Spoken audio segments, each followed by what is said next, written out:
നമുക്ക് വളരെയധികം ക്യൂരിയോസിറ്റി തരുന്ന ഒരു സബ്ജക്റ്റാണ് ഈ പാരനോർമൽ ആക്ടിവിറ്റി എന്ന് പറയുന്നത്.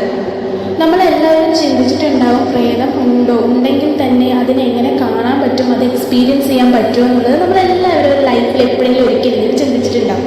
അപ്പോൾ ഇന്നത്തെ ടോപ്പിക്ക് പാരനോർമൽ ആക്ടിവിറ്റിയെ കുറിച്ചാണ്.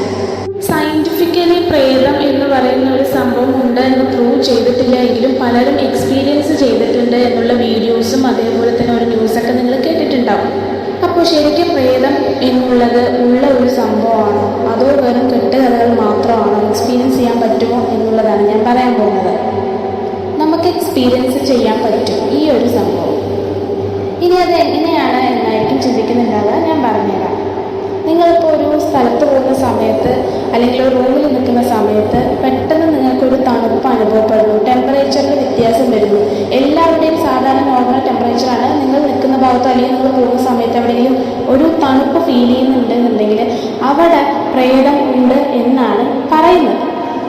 ഇനി നിങ്ങൾ ഒറ്റയ്ക്കിരിക്കുന്ന സമയത്ത് അൺയൂഷ്വൽ ആയിട്ടുള്ള എന്തെങ്കിലും നോയ്സസ് കേൾക്കുകയാണെന്നുണ്ടെങ്കിൽ അതും ഈ ഒരു പാരനോർമൽ ആക്ടിവിറ്റി ആണെന്നാണ് പറയുന്നത്. ചില സമയത്ത് നമ്മൾ എവിടെയെങ്കിലും നിൽക്കുമ്പോൾ പിന്നാലെ ആരെയും വന്ന് നിൽക്കുന്ന പോലെയോ അല്ലെങ്കിൽ നമ്മൾ ആരും ഫോളോ ചെയ്യുന്ന പോലെയൊക്കെ തോന്നുന്നുണ്ടെങ്കിൽ അതും പാരനോർമൽ ആക്ടിവിറ്റി ആണെന്നാണ് പറയുന്നത്. ഇങ്ങനെയുള്ള എക്സ്പീരിയൻസ് ഒക്കെ ഉണ്ടാവുകയാണെന്നുണ്ടെങ്കിൽ അവിടെ ഒരു സോളിൻ്റെ പ്രസൻസ് ഉണ്ട് എന്നാണ് പറയുന്നത്.